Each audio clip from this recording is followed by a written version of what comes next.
최근 제타의 한정 수량 할인 판매로 엄청난 주목을 받았던 폭스바겐이 글로벌 중형 세단인 파사트를 한국에 출시했습니다. 가장 먼저 궁금한 게 가격인데 프리미엄 4,490만원, 프레스티지 4,990만원, 프레스티지 4모션이 5,390만원이죠. 자, 여기에 파이낸셜 이용 시에 8%가 할인되고 현금 이용 시에 6%가 할인이 됩니다. 자, 그럼 최종 가격이 이런 식으로 되죠. 근데 보통 현금하고 파이낸셜하고 이렇게 차이가 나는 경우에는 파이낸셜로 계약을 하고 한 달 후에 다른 은행 대출로 대환을 해버리거나 중도 상환 수수료를 내고 전액을 갚아버리는 경우가 훨씬 이득이죠. 자, 그렇기 때문에 사실상 이 파이낸셜가로 봐도 무방할 겁니다. 그래서 오늘은 폭스바겐이 이 디젤 게이트 이후에 새롭게 출시한 파사트에 대해서 리뷰해보고 과연 살만한 가치가 있는 차인지 알아보도록 하겠습니다. 자, 일단 이 파사트 GT는 유럽형 파사트예요. 자, 2018년 2월에 출시되어서 디젤 게이트로 폭스바겐이 판매 정지 먹기 전까지 판매한 차량과 동일한 파사트고 현재는 페이스리프트 버전이 출시된 거죠. 뭐 크게 바뀐 건 없어요. 자, 한번 스펙을 살펴보시면 가장 눈에 띄고 가장 큰 단점이라고 할 수 있는 게 바로 디젤 엔진이죠. 2.0 TDI 엔진이에요. 많은 사람들이 이렇게 말해요. 자, 아니 폭스바겐은 왜 이렇게 디젤만 출시하냐. 디젤은 지금 퇴출되는 엔진이고 심지어 SUV도 아니고 세단에 디젤을 요새 누가 장착하냐 라고 하십니다. 솔직히 저도 많이 아쉬워요. 하지만 이게 우리나라의 디젤 배출가스 규제는 유럽 기준을 따르고 가솔린 배출가스 규제는 미국 기준을 따르기 때문에 유럽형 파사트 가솔린 모델을 한국으로 들여오려면 좀 많이 번거로워지죠. 자, 그래서 이번에 난리난 제타 같은 경우에는 가솔린 모델인데 북미형 제타를 수입해 왔기 때문에 가솔린 모델이 문제없이 들어올 수 있었죠. 자, 아테온도 그렇고 이런 부분들이 상당히 아쉽습니다. 자, 그럼 트림별 사양을 한번 살펴보겠습니다. 자, 일단 기본적으로 안전사양은 당연히 기본적으로 모두 들어가 있고 프리미엄과 프레스티지는 이 외장에서 좀 차이가 있는데 가장 큰 차이는 이 IQ 라이트와 후면 다이나믹 턴 시그널 램프 유무 차이인데 IQ 라이트의 경우에는 벤츠의 멀티빔 LED, BMW의 어댑티브 LED 라이트와 유사한 기능을 가진 라이트인데 이 코너링 시에 조향 방향에 따라 라이트를 돌려주고 상향등 점등 시에 앞에 차량이 있으면 피해서 비춰주는 뭐 그런 기능이죠. 요즘 국산차에도 널리 적용되어 있는 사양입니다. 이 폭스바겐은 제타도 그렇고 이 LED에 대해서 굉장히 후하게 적용시켜줘요. 이 정도 가격대에서 후면 방향지 시등까지 LED 타입 방향지 시등을 많이 넣어주지는 않거든요.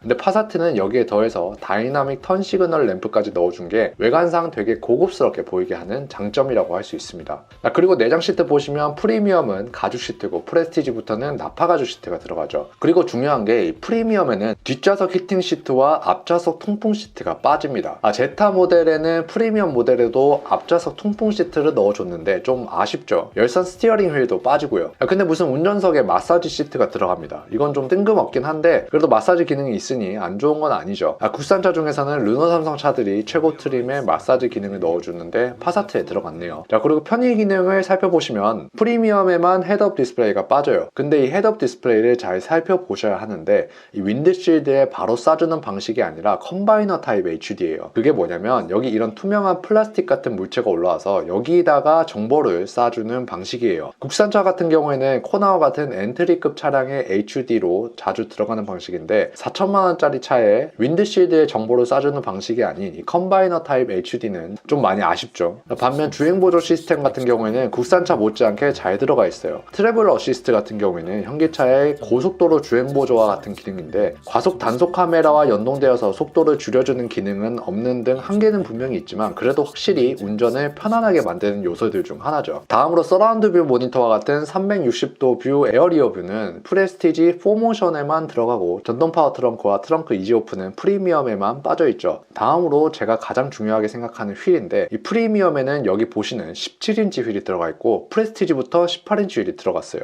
근데 프리미엄에 들어가는 휠의 스펙을 보시면 215-5517이에요. 딱 중형 세단 엔트리 트림에 들어가는 타이어 스펙입니다. 근데 이 타이어가 생각보다 주행성에 미치는 영향이 굉장히 크기 때문에 최소 프레스티지의 235-4518 스펙의 타이어가 좀 낫지 않나 싶어요. 기본적으로 타이어 폭도 17인치보다 20mm가 늘어나고 편평비도 10%가 줄어들고 휠인치도 커지기 때문에 주행 접지력에 어느 정도 영향을 줄 수 있어요. 물론 190마력 2.0 디젤 모델이라서 얼마나 스포티하게 달리겠냐마는 그래도 이왕이면 235의 폭 정도는 돼주는 게 맞지 않나 싶습니다. 근데 만약 여러분들이 휠과 앞좌석 통풍 시트 그리고 열선 스티어링 휠만 포기한다면 프리미엄을 가도 전혀 문제 없어요. 수입차의 장점은 입항될 때부터 이렇게 정말 웬만한 사양은 다 기본으로 들어가 있기 때문에 옵션을 따로 선택할 필요가 없다는 거죠. 그리고 파워트레인의 경우에는 이번에 2.0 디젤의 7단 DSG 미션이 결합되어 있어요. 7단 DSG 미션은 폭스바겐에서 엄청 광범위하게 적용되는 미션으로 현대의 듀얼 클러치 미션과 동일한 방식의 미션입니다.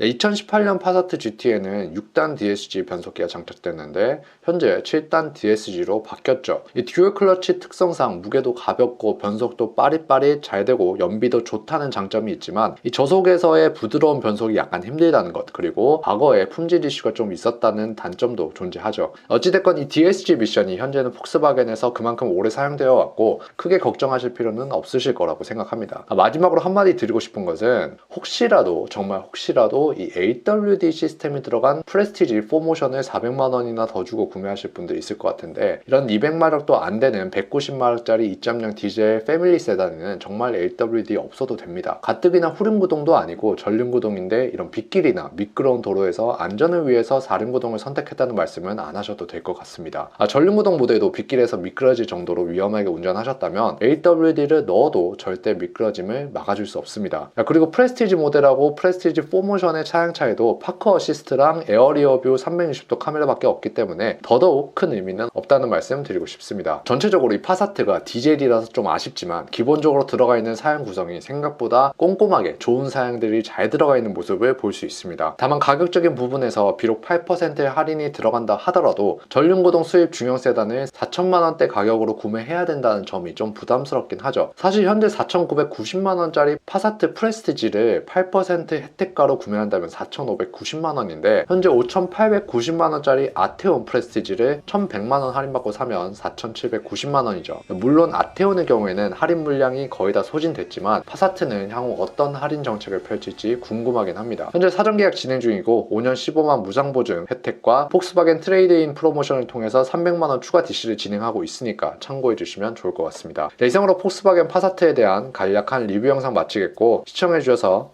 감사합니다.